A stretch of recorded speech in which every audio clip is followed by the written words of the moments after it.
अस्सलाम वालेकुम नाज़रीन, प्रोग्राम आप देख रहे हैं commentary box PSL special edition जारी है। मैं हूं तला आलमगीर, आज भी आपकी खिदमत में हाजिर हुए हैं। और कल पिंडी क्रिकेट स्टेडियम में रन्स का, रिकॉर्ड्स का अंबार लगा दिया गया। पहले बैटिंग करते हुए मुल्तान सुल्तान्स ने they posted a huge total of 262 which is the highest total in PSL ever.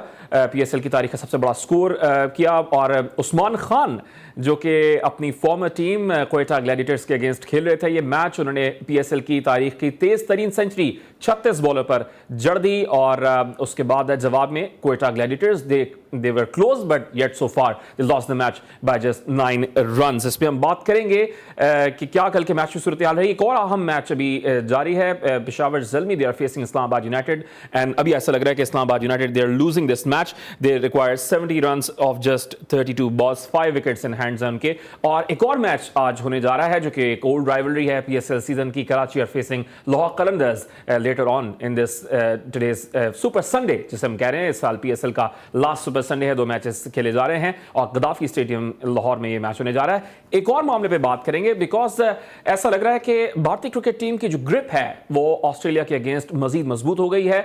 शायद मैच ड्रॉ की तरफ जाते हुए नजर आ रहा है, ये मोस्ट प्रोबेबली ड्रॉ की तरफ ही जा रहा है, लेकिन इस ड्रॉ से भारतीय क्रिकेट टीम वो टेस्ट चैंपियनशिप के फाइनल में क्वालिफाई कर लेगी, क्योंकि न्यूजीलैंड की ग्रिप जो है वो श्रीलंका पे दूसरे मैच में जो दूसरी तरफ सीरीज चल रही है वो मजबूत होती जा रही है। और भारत की इस कामयाबी जो कि एक टेस्ट मैच को बचाने में कामयाब हो रहे हैं, इसका क्रेडिट जाता है of course Shubman Gill and the king Virat Kohli is finally back in form as well. He scored 186 runs against Australia. इस पे हम बात करेंगे, क्रिकेट एक्सपर्ट हमारे साथ मौजूद है वासे हबीब। वासे अस्सलाम वालेकुम। वालेकुम अस्सलाम। कैसे मिजाज हैं आपके? मैं ठीक हूं वासे, आप कैसे हैं? मैं भी ठीक हूं। अच्छा, हम साथ साथ सितारों की भी बात करेंगे भाई, प्लेयर्स के सितारे क्या कहते हैं। और आज इरफान कामिल साहब से इनके प्लेऑफ्स की जानिब हम बढ़ चुके हैं, क्वालिफायर्स एलिमिनेटर्स अब होने जा रहे हैं, तो आज हम विनर पूछ लेंगे कि इस साल पीएसएल का विनर कौन होगा। तो इरफान कामिल साहब हमारे साथ मौजूद हैं। इरफान साहब अस्सलाम वालेकुम। वालेकुम अस्सलाम। कैसे हैं आप? अल्हम्दुलिल्लाह तआला अल्हम्दुलिल्लाह। अच्छा, जरा बात करते हैं वासे कल के मैच की। उस्मान खान इंडिविजुअल ब्रिलियंस कहेंगे या पिच सपोर्ट कर गई? और हम बार बार जैसे हम बात करते आ रहे हैं 262 रन बनाए। पेशावर ज़ल्मी जब पहले बैटिंग करी थी इस पिच पे तो हम बार बार कहते थे 240 तो बना रहे थे कि 20 रन शॉर्ट हैं, तो 20 रन यही थे जो शॉर्ट थे? नहीं, शॉर्ट नहीं कहते थे, इंटेंट होनी चाहिए। ऐसी विकेट्स पर कोई भी टोटल सेव नहीं होता। अगर अपोजिशन में आपके पास 2 बड़ी अच्छी इनिंग्स आ जाएं तो कोई भी टोटल चेज हो सकता है। अच्छा, आपने बात की उस्मान खान की, ये क्वेटा में ही थे लास्ट ईयर। ये बेसिकली यूएई में रहते हैं। पहले यहाँ पर बड़ी बात की गई थी जब इनको सेंट्रल कॉन्ट्रैक्ट की किसी नीचे की कैटेगरी में भी रख लिया गया था ना, तो तनकीद भी हुई थी। अभी all of the sudden Multan से खेले, 43 बॉल्स पर अगर कोई 120-121 रन बनाएगा, मैं कहता हूँ वो किसी भी विकेट पर बनाएगा, तो आपको उस इनिंग की तारीफ तो करनी होगी बॉस। क्योंकि इंटरनेशनल क्रिकेट में आप जितनी भी प्लेसिड किस्म की विकेट्स हैं उन पर खिला लीजिए किसी भी बड़े बल्लेबाज को, देखें 280 या 300 का स्ट्राइक रेट 45 रन तक तो समझ आता है। उमर अकमल की इनिंग याद है ना, वो 14 गेंदों पे 13 गेंदों पे, तो बेसिकली उसने 121 रन तक 280 के मार्क को बेंच मार्क बना दिया। उसने अचीव किया 280 का एंड स्ट्राइक रेट। देखें अगर वो 30 रन कर जाता 10 बॉलों पे 300 का स्ट्राइक रेट होता, कोई अनहोनी नहीं थी। यानी वो मारता गया और कब तक मारता गया, जब तक वो 120 पार नहीं कर गया। उसके बाद भी वो मजीद मारने की वजह से आउट हुआ है। यानी कहीं भी उसने अपनी इनिंग में अपनी नहीं सोची, उसने ये सोची कि मुझे मौका मिल गया है, मैं मुल्तान सुल्तान्स के लिए जितने रन्स बनाऊं मैं बना लूं, क्योंकि 242 भी पाकिस्तान का वर्ल्ड क्लास कैप्टन जिस टीम में होता है वो टीम चेस करवा रही है। तो कहने की बात यह है कि हेड्स ऑफ टू हिम। बस एक शिकायत रह गई उनसे, क्योंकि जो उनका कप्तान था वो बात कर गए कि मैं शाहिद भाई के तो जूते के बराबर भी नहीं हूं, और दूसरा उन्होंने कहा आइडियलाइज किया कि मोहम्मद रिजवान की तरह, मोहम्मद रिजवान की तरह वो ज्यादा तारीफ कर गए। मेरा ख्याल से कि उनकी तरह खेलने की कोशिश करता हूं। नहीं दोस्त, तुम उनकी तरह खेलते तो तुम्हारा 280 का स्ट्राइक रेट कभी भी नहीं होता। माफी के साथ तुम छोटे भाई हो, तुम झूठ बोल गए, सेल्फ तुम ज्यादा प्रेस कर गए कि रिजवान भाई की टीम में खेल रहा हूं, वो कप्तान है, उन्होंने तुम्हें बुलवा के खिलवा लिया। लेकिन ये तुम वो वाला काम कर गए जो जबरदस्ती नहीं होता, माइक लेके पहुंच जाते हैं एजेंडा के तहत, फला कैसा प्लेयर है, अब वो मजबूरन बोलेगा अच्छा प्लेयर है, और अगर साइमन डूल कुछ कह देता है तो तुम लोग उससे बदतमीजियां करने लग जाते हो। लेकिन हाँ भाई, कल हमने यहाँ बैठकर बात की थी ना, वन वे ट्रैफिक होगा, ये तो बड़ी बात है, ये लोग इतना आगे तक आ गए। और आप अगला सवाल करें तो टॉस जीत कर बैटिंग का फैसला भी तो मतलब बॉलिंग का फैसला भी तो दुरुस्त नहीं लगा ना, क्योंकि इतनी फ्लैट ट्रैक, इतना फ्लैट ट्रैक। देखिए वो लास्ट मैच जल्मी के खिलाफ जेसन रॉय की ब्रिलियंस से 242 रन चेस वो तो बात हो रही थी ना कि एक ही दिन था। लेकिन मैं आपकी बात से यहाँ मुत्तफिक हूँ। वजह उसकी क्या है, जब आपको लगे कि किसी विकेट पे कुछ भी नहीं बच रहा, तो कोशिश ये करनी चाहिए कि रन्स का प्रेशर डालकर ही अपने बॉलर्स को एक तरफ डिसिप्लिन बॉलिंग करने की बात करें, क्योंकि कोयटा की भी बॉलिंग बड़ी तबीयत से मार खाती है और कराची की भी खाती है। तो दैट्स वाई कोयटा ने जेसन रॉय, गप्टेल, हफीज भाई को देख के कि वो भी थोड़े सिल्की टच में, नवाज, इफ्तिखार, इन लोगों को देखकर उन्होंने फैसला किया होगा कि यार हम फिर से चेस पर जाते हैं। और देखें 230-20, 240 के चेस में तो वो बिग टाइम इन थे, क्या पता वो मैच भी निकाल लेते। मसला तो इसलिए हुआ कि कुछ बहुत ही अनहोनी कर गया उस्मान खान। हाँ, उस्मान खान अनहोनी तो कर गया, लेकिन मैच निकल जाता। अब्बास आफरीदी की जो हैट्रिक थी उसकी बदौलत, वो at the end of the inning उन्होंने जो हैट्रिक लिया उसकी बदौलत कामयाबी मजीद सिक्योर की गई मुल्तान सुल्तान की जानिब से। अप्रिशिएट करूंगा इरफान कामिल साहब, आपने कल प्रेडिक्शन दी थी कि toss Quetta they gonna win the toss, but match Multan Sultan की तरफ जा रहा है, तो वेल डन। अल्हम्दुलिल्लाह। अच्छा, जरा आज का भी मैच होने जा रहा है, अभी तो मैच चल रहा है, ज़रा वो तो गालिबन अब जा रहा है, इस्लामाबाद यूनाइटेड के 7 खिलाड़ी आउट हो चुके हैं, तो गालिबन जीत रहे हैं पेशावर ज़ल्मी। जो सेकंड मैच है आज, Lahore are facing Karachi Kings, toss में क्या होगा उस मैच में? आज मुझे थोड़ा अनएक्सपेक्टेड लग रही हैं चीज़ें, अच्छा, जो कि अब हम तो उसी हिसाब से बात करेंगे। तो मुझे आज जो टॉस जो है वो कराची किंग्स की फेवर में होगा, इमाद वसीम की फेवर में होगा, ठीक है, टॉस है, और एज वेल एज मैच भी आज कराची किंग्स की फेवर में होगा। मैच भी जा रहा है कराची किंग्स, पहले भी हरा है लाहौर, यानी कराची ये करेगा, इनके बकौल के राइवलरी जो है वो हमने जीत ली, पीएसएल अब तुम लोग जीत। भाई यही है, भले आप बॉटम पे बैठे हैं, लेकिन आज का दिन फेवर कर रहा है उनको, कराची किंग्स को फेवर कर रहा है। ठीक है, इसमें बात करेंगे। अच्छा, साथ साथ ये भी बात करेंगे, रमीज़ राजा साहब की गुफ्तगू हम हमेशा ज़ेर बहस लाते हैं वहाँ से। उन्होंने बोला है कि जो नेशनल टीम के कप्तानी के मामला चल रहे हैं, बाबर आजम, शादाब खान, शाहीन अफरीदी आमने सामने हैं, तो इससे जो एक बाबर के अंडर जो टीम बनी हुई है वाइट बॉल की, ये उनका मौक़िफ़ था कि वाइट वो ख़राब होगी, टीम बनी हुई है बाबर के अंदर, उनका T20 क्रिकेट में पहली बात आप कह रहे हैं रमीज राजा की गुफ्तगू लाते हैं, मैं बड़ी माजरत के साथ, एहतराम के साथ, रमीज राजा की गुफ्तगू तो उनके मोहल्ले में कोई T20 क्रिकेट में नहीं मिसाल देता उनकी गुफ्तगू की। पहले तो यार माजरत के साथ आप होमवर्क करें, होमवर्क ये करें कि रमीज राजा किस तरह के प्लेयर थे, या फिर कुछ ऐसे लोगों से, बड़े बुजुर्गों से पूछें, आपकी तो उम्र है नहीं, तो खेलते थे ना भाई, वो उस दौर में छक्का तो दूर की बात है, सर्कल पार होता नहीं था इनसे अप एंड ओवर। अब क्रिकेट, मॉडर्न डे क्रिकेट इतनी आगे चली गई है, कमेंट्री कर आप अच्छी तरह एक्सप्लेन करने लगे, स्किल्स पर बात करने लगे, ऑल ऑफ द सडन जाती मफादात की वजह से आपने बाबर आजम को ओवर प्रेस कर दिया। हम जो हैं, हम दूसरी तरह के लोग हैं, हम मानते हैं बाबर में क्या सलाहियत है, और हम ये भी मानते हैं कि बाबर का दिमाग खराब करके उसे पहले से उतना बड़ा बता दिया गया जितना बड़ा वो था नहीं, इसलिए उसने डे बाय डे इंप्रूव करना छोड़ दिया। आप मुझे एक बात बताएं कि इस पीएसएल की आखिरी 2-4 मैचेस से पहले जब बाबर पर प्रेशर नहीं था, बाबर अपने 100 के स्ट्राइक रेट को भी धड़ल्ले से आके डिफेंड करते थे। अब वो ये कहते हैं 150 के स्ट्राइक रेट पे भी मैं आखिर में यार उस तरह से मार नहीं सका जिस तरह मुझे मारना चाहिए। ह्यूज डिफरेंस क्या आया कि अब बाबर को पता है कि अब इंसाफ के तकाजे पूरे हो रहे हैं, अब परफॉर्म करके ही खेलना होगा यार। मतलब रमीज भाई यूं करके बल्ला पकड़ते थे, ड्राइव्स अच्छी मारते थे, फ्लिक करते थे, 1-2 दफा उन्हें खुद भी नहीं पता चला कि वो कैसे छक्का हो गया। आप कह रहे हैं T20 में बात नहीं करनी चाहिए। T20 में आप किसी T20 के मॉडर्न ग्रेड्स की बात करेंगे ना, जो मॉडर्न डे क्रिकेट को अंडरस्टैंड करता है, तो उनका तज्जिया तो अहम है मेरे लिए ऐसे लोगों का तज्जिया अहम नहीं है भाई। एक ब्रेक का कहा जा रहा है, ब्रेक की तरफ जाएंगे, ब्रेक से वापस आएंगे तो अपनी गुफ्तगू आगे बढ़ाएंगे, because we will also be talking about, मैंने बोला कि Virat Kohli is finally back in form, उस पर बात करेंगे, और इरफान कामिल साहब से आज हम ये प्रेडिक्शन ले लेंगे, क्योंकि प्लेऑफ्स और जो क्वालिफायर है, एलिमिनेटर आ चुके हैं, तो आज हम ये प्रेडिक्शन ले लेंगे कि इस साल पीएसएल सीजन 8 का विनर कौन होगा। Will be right back after commercial break. Welcome back after commercial break. हम बात कर रहे हैं पीएसएल सीजन 8 की, लेकिन साथ साथ एक और सीरीज जो चल रही थी, Bangladesh they were facing England cricket team, England cricket team दौरा कर रही थी बांग्लादेश का। 2-0 से सीरीज अपने नाम कर लिया बांग्लादेश ने। दूसरे मैच में भी कामयाबी हासिल कर ली है और 3 मैच की ये सीरीज है। तो वैसे इंग्लैंड क्रिकेट टीम के स्टार्ट स्टडेड लाइनअप थी यार, प्रॉपर जो लाइनअप है वो उनको हरा दिया बांग्लादेश ने। 117 रन पर शायद पैक कर दिया था, और थैंक्स टू मेहंदी हसन मिराज और वेरी गुड एफर्ट। क्योंकि मैं आपको एक बात याद दिला दूं, मुझे तो इंग्लैंड की क्रिकेट और बांग्लादेश की क्रिकेट से ज्यादा पाकिस्तान मेरा मुल्क है, मुझे उसकी क्रिकेट में ज्यादा दिलचस्पी लेकिन है। पाकिस्तान इसी टीम से हारा था ना। एग्जैक्टली वहीं लेके आ रहा हूँ आपको। 4-3 से हम सीरीज हारे थे, और ये जो इस वक्त जिसकी एस प्लेयर भी कोई बहुत ज्यादा वैल्यू नहीं है, मोइन अली ने कहा था कि हम तो ये 6-1 से जीतते, गलती हो गई। यानी क्या गलती हो गई कि वो तजुर्बात करते रहे, और उस टीम में ना तो जॉर्डन थे, ना तो जोफ्रा आर्चर थे। क्रिस वोक्स भी शायद 2 से 3 मैच खेले थे। लूक वुड का डेब्यू हुआ था, वो स्टार बन गया। बेन डकेट आपको मारता रहा। आज उसने 28 बॉलों पे 28 रन किए। बताना ये चाह रहा हूं कि जब भी कोई टीम आती है बायलैटरल सीरीज खेलने, तो होम टीम अपने होम टर्फ का एडवांटेज लेती है। लेकिन हमने उस सीरीज से क्या निकाला? बाबर ने आकिब जावेद की बात का जवाब दे दिया। वो एक मैच में अपने लिए दोनों रन्स कर गए। एंड रिजल्ट वहां भी हम 4-3 से हारे हुए हैं घर पर। ना बटलर था, ना आर्चर था, ना हर मैच में क्रिस वोक्स था। अब आप उनकी टीम देखें जिसको बांग्लादेश ने 117 रन पर पैक कर दिया। ओ भाई, साल में ऐसी 8 मिसालें मौजूद होती हैं इन लोगों की T20 क्रिकेट में। नाकामियों की जो तवील दास्तान है उनकी। अब आप मुझे बता दें, क्या बांग्लादेश और पाकिस्तान की क्रिकेट का कोई मवाजना भी बनता है?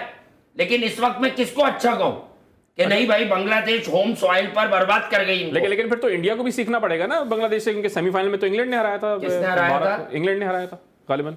कहाँ हराया था? वर्ल्ड कप सेमीफाइनल की बात कर। कौन सा मैदान था? अभी जो T20 मैंने कहाँ की बात की है? आप तो होम ग्राउंड की बात कर रहे हैं। होम ग्राउंड में कुछ और हो जाता है ना। हाँ, तो एडलेड ओवल में मैं तो सीखने की बटलर और एलिक्स हेल्स की बात ला रहे हैं। एलिक्स हेल्स को आप मिला रहे हैं नसूम अहमद से, मेहंदी हसन मिराज से। बात करो ना, सीख तो भारत बैटिंग लाइनअप कोलैप्स कर गई इंडिया की। 210 रन बनते तो वो इस बॉलिंग से भी लग जाते। भुवनेश्वर कुमार का बॉल स्विंग नहीं हुआ। एडलेड ओवल में अंडर लाइट्स आपको दूसरी बॉलिंग में कम से कम भाई डिफेंड करने के लिए। अच्छा, उस दिन मेरी राय इंग्लैंड के हक में ही थी। अच्छा, उस दिन थी ये सब लोग जानते हैं। 2 दिन से बता रहा था कि इंडिया सेमीफाइनल इंग्लैंड से हार जाएगा, क्योंकि वो वेन्यू एडलेड ओवल है। इंग्लैंड के प्लेयर्स सारे 6 सेटर थे उस वक्त, अभी भी बहुत सारे वही हैं। और मुझे ये लगा था कि इंग्लैंड ज्यादा छक्के मार लेगा वहां। अच्छा जी, चलो ठीक है, ये सीरीज भी हो गई है बांग्लादेश के नाम। लास्ट T20 में देखते हैं कि क्या करते हैं इंग्लैंड के खिलाफ। हम PSL से मुतालिक की बात करें तो आज के मैच का जरा टोटल बताएं। पहले खेलते हुए सितारे क्या कह रहे हैं कि एक नंबर क्या होगा? इरफान कामिल साहब, कराची किंग्स और लाहौर कलंदर्स खेल रहे हैं। टॉस तो आपने बताया कि मैंने बताया आपको कि टॉस कराची किंग का है। मैच भी एक्सपेक्टेड है कराची किंग्स ही आज जीतेगा।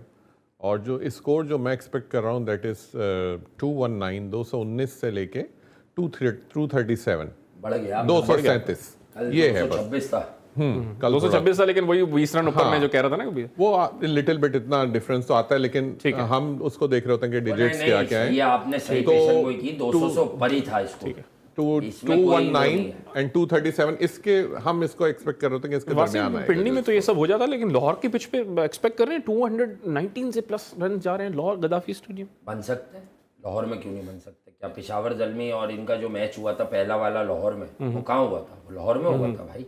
और लाहौर में लाहौर वाले तो बना सकते हैं। फखर जमान, अब्दुल्ला शफी। वो कह रहे कराची किंग्स बनाएंगे। वो कह रहे हैं पहले बैटिंग करते हैं कराची किंग्स। क्यों नहीं बनाएंगे? कराची किंग्स में किस चीज की कमी है सिवाय ग्लूकोज के? किस चीज की कमी है आप मुझे बता दें। क्या क्या नहीं है उनके पास? ओल्ड एज हाउसिंग सोसाइटी है ना वो, तो आप तो बता तो। लेकिन शर्जील खान भी है ना उनके पास, जो अब तक नहीं चला है। मैंने तो आपको पहले दिन यहाँ बैठ के 3 बातें मेजर बोली थी। क्रिकेट तो बाकी आप ग्राउंड देख के, कंडीशंस देख के पढ़ते हैं। शर्जील खान का इन्होंने बहुत ज्यादा अननेसेसरी वेट कम करा दिया। वो आपको अच्छा खेलते हुए ना लास्ट PSL में दिखा था। और अब आपको मेरी वो बात समझ आ गई होगी, जिन 2-3 सेंचुरियों पर लोग उसके लिए शोर मचाते हैं, वो लेवल ऑफ क्रिकेट बहुत पथेटिक है। वो 130, 32, 35 के बॉलर्स को मारा है उसने। 3-3 कैच छूटे हैं उसके। भाई शर्जील खान इस वक्त इंटरनेशनल क्रिकेट की रिक्वायरमेंट को पर मीट ही नहीं। आप कह रहे हैं कि वेट गलत लूज किया, क्योंकि जब वेट लूज नहीं किया था उन्होंने तो फीट मूवमेंट थी उनकी, तो तब भी नहीं थी। तो फीट मूवमेंट तब भी नहीं थी। देखें, जब आपने शर्जील को अगर पहले खेलते हुए देखा हो ना, जब ये सारे उनके मामलात और मसाइल नहीं हुए थे, तो Sharjeel basically back of the length, वो लेंथ को जज करता था और लेंथ पे पुल मारता था। तो शर्जील की एक क्वालिटी थी कि वो नी हाइट के ऊपर की ये बॉल को भी क्वालिटी तो लेके घूम साइम जाता अयूब में था। भी है ना, ये क्वालिटी साइम अयूब में तो बहुत अलग किस्म की क्वालिटी अब साइम के आने के बाद आप सचिन साइम भूल जाएं। अयूब ने तो पाकिस्तान के कप्तान बाबर आजम को हया दिला दी कि मैं इतना तेज खेलता हूं, तो 3 मैचेस से वो भी तेज खेल रहे हैं। इसीलिए मैं आपको कहता हूं कि मोहम्मद रिजवान या कोई भी विकेट कीपर टॉप ऑर्डर में प्रमोट इसलिए होते हैं पूरी दुनिया में कि ये अपने मेन बैट्समैन पे से प्रेशर ईज आउट कर दे। Saim has done exactly that. और रिजवान फेल होते हैं इंटरनेशनल क्रिकेट में। बाबर को जितनी तनकीद का निशाना बनाया जाता है, आलमी क्रिकेट की बात कर रहा हूं, लीग फेस्टिवल की नहीं, उसमें ज्यादातर रोल रिजवान की अब टाइम आ गया कि रिजवान ड्रॉप बैक टू जो पोजीशन उनकी थी 6, 5, 6 नंबर पे जब वो आते थे 5 पे नहीं, वो T20 क्रिकेट में आपको T20 चांस में- लेंगे साथ में। नहीं, ठीक है। T20 क्रिकेट में अगर रिजवान 6-7 पर जाएगा तो उससे बेहतर बहुत ऑप्शन मौजूद है, बहुत आपके पास। तो ओपन अब तो एक आप- बात बताएं, मोहम्मद हारिस अगर फर्ज करें, मैं अभी आजम खान पर जा ही नहीं रहा, जो खेला नहीं है उसकी बात ही नहीं करते। मोहम्मद हारिस अगर पाकिस्तान की T20 टीम में मौजूद है और आपको भरोसा है, आपने वर्ल्ड कप में ग्लिम्स देख लिया कि वो 40 भी करता है, इंपैक्ट तो आता है, उन रन्स का इंपैक्ट है, जीत है उसके रन्स में, समझिएगा बात को, जीत है उसके रन्स में, बड़े बॉलर को भी मार देता है वो। ठीक है। तो व्हाई नॉट कि आप हारिस को T20 में लाएं और रिजवान को महदूद करें यार वनडे क्रिकेट में। मतलब ये क्रिकेट है पाकिस्तान की T20 में क्रिकेट नहीं है हो भाई। रिजवान नहीं हो T20 यार T20 में मतलब आप कोई इमाद वसीम की टीम के बॉलर थोड़ी देंगे उसको हर दफा के बेटा सेंचुरी मार दो। वर्ल्ड क्रिकेट में बहुत चालाक बॉलर्स हैं, दुनिया को पता चल गया कि इसको 5वें 6ठे स्टंप पे नीचे बॉले करो, इसके पास कोई स्ट्रोक। अच्छा, अभी आपने बात बोली कि शर्जील खान इंटरनेशनल क्रिकेट पाकिस्तान की जरूरत नहीं है, तो नहीं, मैं लास्ट कपल ऑफ ईयर्स से कह रहा हूं। ठीक है, जरा सितारे शर्जील खान के बताएं क्या, क्योंकि ज़ाहिर है कराची किंग्स तो अब ज़ाहिर बाहर हो गया है, लेकिन क्या उनको सपोर्टिव है उनके सितारे के नेशनल शर्जील खान को सपोर्टिव है तला। नेशनल टीम में आने के लिए हाँ सपोर्टिव हाँ सितारे? सपोर्टिव है। इस किया वक्त तो उन्होंने उनका- कुछ नहीं है वैसे, हाँ ड्रॉप भी हो ठीक गया है, कराची लेकिन मैंने कहा ना कुछ चीजें होती हैं। अब जैसे कल उस्मान खान रन्स कर गए, उनका दिन था कल, इन माई पॉइंट ऑफ व्यू। लेकिन मैं कहता हूं कि एक शख्सियत या तो कंटिन्यू होनी आपको चाहिए पता ना। नहीं था कि ये मुझे नहीं खेल पता था, जाएगा। लिटरली मुझे नहीं वरना पता हम निकाल था, लेते वरना यार। मैं बताता। लेकिन एक्चुअली जब अब आज खिलाइए आप उस्मान खान को, फिर अगर उनके रिजल्ट्स आते हैं तो फिर आप जो कहेगा मुझे वन कहेगा, मैच नहीं आगे वंडर, वो- वन मैच वंडर casually थे, चल कह रहे हैं, जाते वन हैं। मैच वंडर कल थे। उन्होंने देखें, जितनी तारीफ रिजवान की की, आज उनकी सिंगल विकेट करवा दी कैजुअली रिजवान बहुत से। सारे लोग चलते हैं, ठीक है, लेकिन कुछ चीजें होती हैं जो आपको एक फॉर द टाइम बीइंग उस सिनेरियो के अंदर, उस टाइम जोन के अंदर आपको हेल्प कर रहे होते अच्छा, हैं आपके कैरियर के दो अंदर। प्लेयर्स मैं अप्रिशिएट करूंगा आपकी बात। 2 प्लेयर्स से मुतालिक इरफान कामिल साहब वासे कह चुके हैं, जिसमें मोहम्मद आमिर है, शर्जील खान है, कि उनके चांसेस हैं वापस आने के। तो इन दोनों प्लेयर्स के सितारे साथ हो ना हो, इनको ग्रीन सिग्नल मिलना जरूरी है, ऐसा है? मिल जाएगा इनको वासे? green signal। यार देखें, अभी ऐसा नहीं लग रहा मुझे। अब ऐसा नहीं लग रहा। अभी ऐसा, हाँ मैं आपको ये जरूर बता दूं कि पाकिस्तान का स्क्वाड शायद कल अनाउंस हो रहा है अफगानिस्तान वाली सीरीज में। मैं उसको क्रिकेटिंग सेंस में ये भी नहीं कह रहा कि वो कोई फैसला होने जा रहा है, लेकिन उसमें पाकिस्तान के जो 2021-22 की पूरी फौज थी T20 की, इसमें से मोस्ट, कल आप चौंकने वाले हैं जब ये स्क्वाड अनाउंस होगा। दो तो हमें पता है कि बाबर नहीं होंगे, रिजवान नहीं यार होंगे। कम से कम 8 लोग नहीं होंगे। 8 लोग नहीं कम से कम 8 लोग फिलहाल नहीं होंगे। कुछ हकीकी तौर पर रेस्ट कर रहे हैं, कुछ को क्रिकेट बोर्ड इस नियत से रेस्ट करवा रहा है कि इनके बगैर देखते हैं टीम का क्या मोरल होता है। नाम ले ड्रेसिंग लेना, रूम बाबर का। आजम की बात करें ना आप। नहीं कुछ हो गया ना, कुछ हो गया, नाम नहीं ले सब रहे। तो बताया हुआ आपको। हम बाबर आजम का नाम। उनसे पूछा बहुत कुछ है करेंगे इसके जो अंदर, नाम अगर लेने आप- से डरते अगर आप हैं अपने- या जिनका कोई ज्यादा मफाद है। अगर- मेरा किसी से कोई मफाद नहीं नहीं, है। ये वही बात कर रहे हैं ना जो आपने कही थी कि देखिए, बाबर आजम एक टाइम आएगा कि वो हमने नहीं होंगे। हमने national पहला team। प्रोग्राम ये किया तो था। इनका तो अगर मामला आपको- अलग है ना, सितारों ये का ही सितारे लेकिन देखिए बताते ना, हैं, उन बेचारों को पकड़ना क्या है ठीक यार। है, सितारों पे लेकिन जाओ। आपको मैं बताऊं कि हम अगर थोड़ा सा बैक एंड पे चले जाएं, थोड़ा पीछे प्रोग्राम्स पे जाएं आप, तो जब हमने पहला प्रोग्राम किया था उस वक्त तक तो किसी को नहीं पता था ना किसकी परफॉर्मेंस क्या होगी। बट मैं उस प्रोग्राम से कह रहा हूं कि बाबर कराची के किंग्स फंस जाएगी। कोयटा ग्लैडिएटर नहीं होगी। ठीक है, ठीक है। आखिर किसी बेसिस के ऊपर होती है पेशावर ना भी कुछ नहीं, आपको चीजें। पता नहीं था कि 4 टीम है, वरना कहा इन्होंने था बाबर के भी हालात अच्छे कितना नहीं थे। क्रिटिसाइज हो वो रहा चौथे नंबर पे था, आए। कितना क्रिटिसिज्म हो रहा था आजम खान के ऊपर। वही शख्स था कि उसकी उस सिनेरियो के बाद से परफॉर्मेंस देख लें, मैं उसका आपको टाइम क्या आ गया कह ना। रहा था कि उन्होंने कहा था कि आजम 19 मुंह तारीख बंद गुजरेगी कर देगा, तो टाइम आजम आ गया। मुंह में ठूसेगा छक्के। टाइम आजम आ ने गया मुंह उसका। पे मारे। उसका याद टाइम है आ वो गया। डॉक्टर वाला क्लिप आप लोगों ने बनाया जी, है, जी। वो क्या बोला था मैंने कि हर आदमी बिल्कुल। पाकिस्तान में डॉक्टर है, नीम हकीम खतरा जान। कुछ चीजें पहले ऐसी हैं क्रिकेट कि तो जान लो जिस सिनेरियोज पर होते हैं। बोलते हो, पहले 22 गज पर क्या होता है ये सुना दो लोगों से। किसी की इज्जत करनी है ना तला, तो इन बेसिस पे किया करो, वो जो काम करने निकला है ना उसको वो काम आता है या नहीं आता। बात यह कि 22 गज का पता नहीं कि बॉल की सीम और स्विंग कहां हो रही है, और उसके बाद तुम आजम खान पर तनकीद करो। चलो ये तो कामिल साहब हमारे लिए एक आइकन है, हमारे लिए है ना, हम तो ऑफ द रिकॉर्ड भी इनसे पूछ रहे थे, लेकिन हम लोग क्रिकेटिंग सेंस से क्या बयान करते हैं बिल्कुल कि क्या बात थी आजम को लेके कि आजम खान कोई ओवरवेट नहीं है, वो ठोस है। मेरी वो वाली मिसाल याद है कि आपने कहा था हर इंसान गली मोहल्ले से उठ के आया है, प्रोग्राम में बैठ गया, अब उससे सवाल आजम का हो तो उसको पता है उसे अच्छा होता क्या है। भाई उसने 2-3 लोगों के अलावा, वो इतनी क्रिकेट देखता ही नहीं है, उसने 2-3 लोगों के अलावा आजम को देखा हुआ ही नहीं है। उसकी खासियत क्या है? अभी आप पाकिस्तान में अभी भी 80% एक्सपर्ट से पूछ लो, 3 इनिंगें आ गई है ना आजम की, मतलब वो कहते हैं ना स्ट्रॉन्ग एरिया क्या है। मैं दावे से कहता हूं, कोई बयान कर दे आपको, क्या मैं दावे से कहता हूं आजम का प्लस पॉइंट क्या है। ज्यादा से ज्यादा लोग कहेंगे यार वो अपने अब्बू की तरह वो स्वीप मारता है जो मोइन भाई बैट मारते थे। बड़ा फर्क है। आजम के कुछ शॉट्स ऐसे हैं जो वर्ल्ड T20 में इस वक्त दुनिया T20 क्रिकेट में कुछ लोग नहीं खेल रहे। मुझे तो उनकी विकेट कीपिंग भी वर्ल्ड क्लास लगती है। विकेट यार कीपिंग में डाइविंग फॉरवर्ड कैचेस मैंने बताया ना, मैं यही कह रहा हूं कि लोग, पाकिस्तान सुपर लीग होती है, हर चैनल पर दुकान सस्ती है। माजरत के साथ मैं इस वक्त सच बोलूंगा क्योंकि मैं झूठ नहीं बोल सकता भाई, मेरी क्रेडिबिलिटी डैमेज होगी।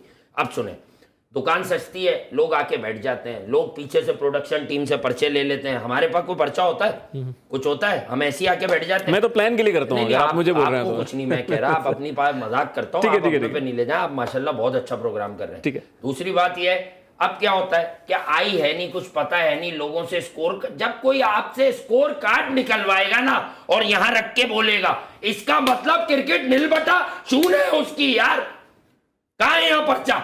कहा था ना कि रोएंगे वो लोग जो आजम को ओवरवेट बोलते हैं। कहां है यहां कौन सी वेबसाइट खोल के बात करते हैं हम? क्या कर रहे हैं हम? ओ भाई वैसी पूछ लो, Babar Azam quality player, class player, लेकिन रेंज ऑफ स्ट्रोक्स वीक है, माइंडसेट कमजोर है। साइम अयूब ने उसको मजबूर कर दिया कि तेज खेलो वरना मैं तुम्हें एक्सपोज कर दूंगा। साइम अयूब की जो परफॉर्मेंस थी उसकी बदौलत, जैसे कि बात से बात करें कि उसके बाद जब से वो परफॉर्म करे तो उसके बाद से बाबर आजम का स्ट्राइक रेट भी तेज हुआ है, परफॉर्म करना स्टार्ट किया है, क्योंकि लास्ट मैच में भी रन किया था और एक सेंचुरी भी 115 रन स्कोर किए थे। एक ब्रेक की तरफ जाएंगे, ब्रेक से वापस आके बात करेंगे जो मोइन खान साहब ने एक मौक़िफ़ इख्तियार किया है साबिक कप्तान पाकिस्तान नेशनल टीम की।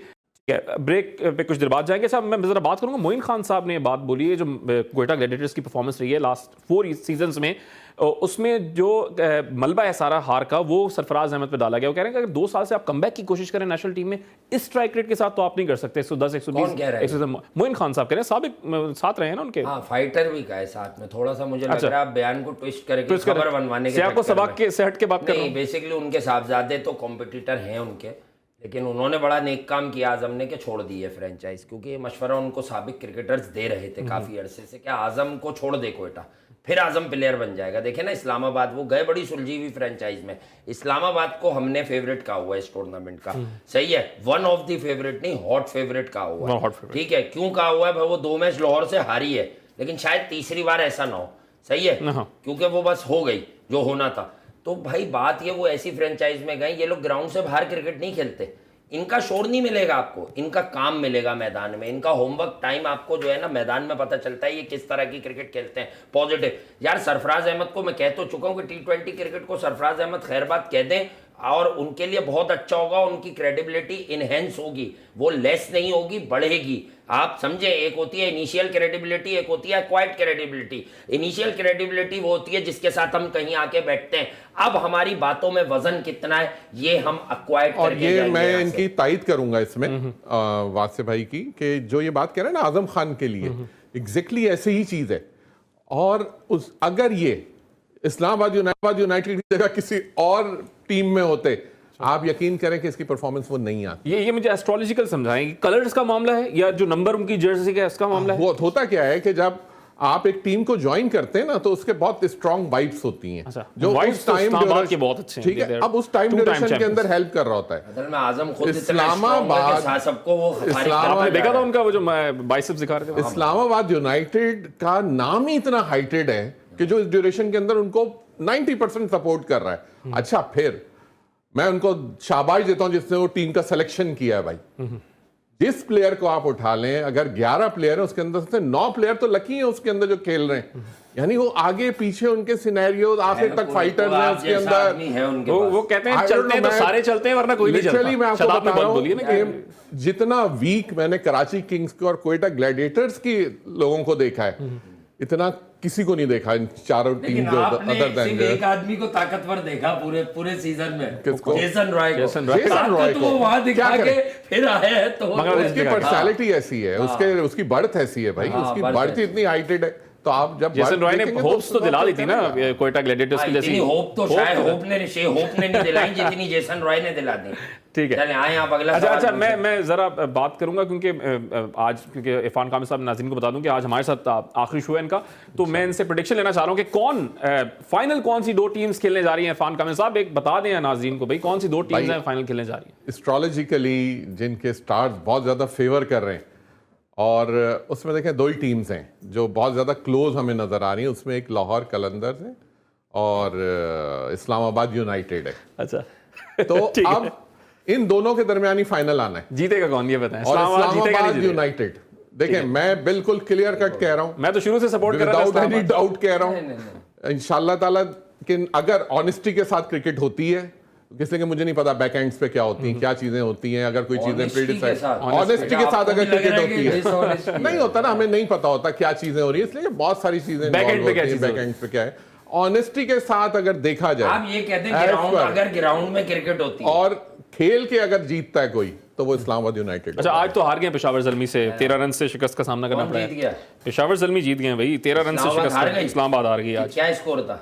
आज 179 का टारगेट जो उन्होंने किया था ना, मैं कम हो गए ना रन, वेन्यू बदलते ही रन कम हो गए। अच्छा अब वो असल में आदत नहीं, तो मैं एक बाबर की वजह से तो नहीं हूँ, बाबर थे इसमें नहीं थे ना, बाबर के 180 डिफेंड हो गया, जीत गया पेशावर बगैर बाबर तो गया, लेकिन तो कैप्टन इंस्पिरेशन था या कैप्टन डिप्रेशन था इनके लिए? अच्छा ये तो समझे आप, डिप्रेशन थे बाबर आजम। तो कैप्टन बाउंड्री पे ही खड़े रहे, पिटते रहे, 242 2 बार चेज हो गए। ठीक है ना, बात ही नहीं समझ रहे आप, बाउंड्री लाइन पर खड़ा रहा कप्तान। दूसरी बार तो थे नहीं ना बाबर आजम, वो तो नहीं थे ना सेकंड टाइम। अरे अलामती तौर पर तो थे, फील्ड में हाजिर नहीं थे भाई, प्लानिंग में तो थे, मैच से पहले तो थे।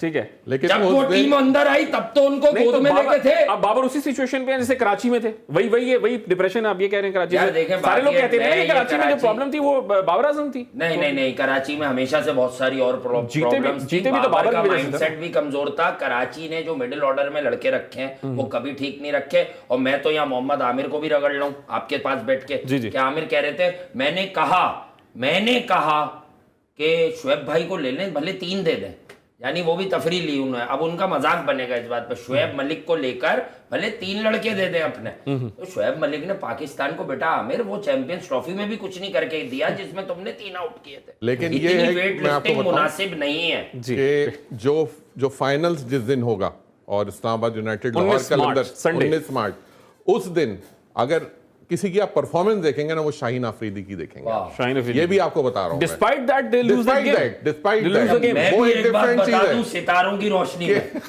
मैं भी आज सितारों की, अब पाकिस्तान में आप अगर किसी को देखेंगे तो सिर्फ शाहीन आफरीदी को देखेंगे। ये बहुत बड़ा बयान दे रहे हैं आप जी। और इंडिया में किसको देखेंगे, हिंदुस्तान में किसको देखेंगे? विराट कोहली को, because he is finally back in form. आपने कहा था वैसे कि 150 से ऊपर रन आपको नहीं था। 150 क्यों बोले यार आपने? वो ऐसी पिच पे यार मैं कुछ कभी ना मेरे अंदर भी कुछ है, हर आदमी का एक इनर कॉन्शियस होता है ना, उसमें रूहानियत। आपने जब कल ये बात बोली कि 150 से ऊपर, आपने मुझसे बाद में पूछा वैसे भाई 200 क्यों नहीं बोले, मैंने कहा मुझे ये फीलिंग आ रही है विराट 150 प्लस करेगा।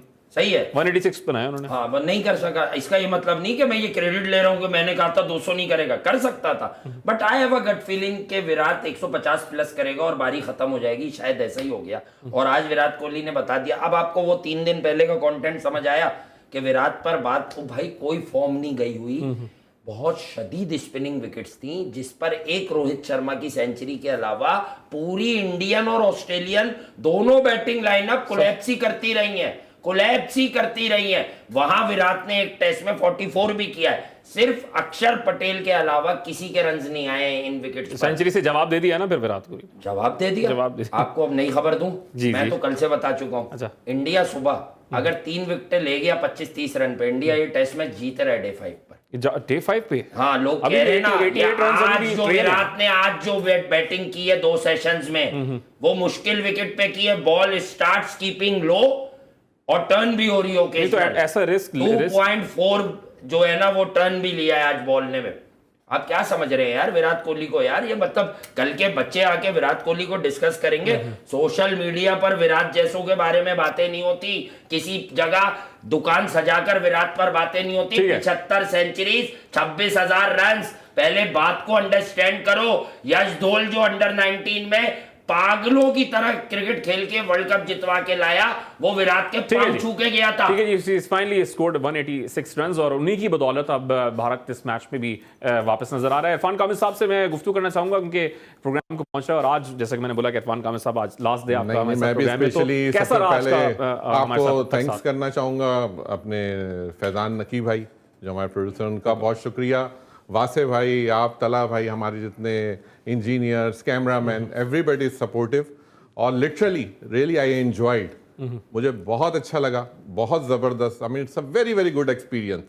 और अल्हम्दुलिल्लाह अल्लाह ताला, मैं हमेशा दुआ करता हूँ, मैं दुआ पे स्टार्ट लेता हूँ, दुआ पे इख्तिताम करता हूँ कि अल्लाह ताला यहाँ और बरकत दे चीज़ों के अंदर ये। और हमेशा एक चीज़ को जहन में रखें, चाहे एस्ट्रोलॉजर हो नहीं हो, हमेशा नाम अल्लाह का बुलंद है, नाम रसूल का बुलंद है।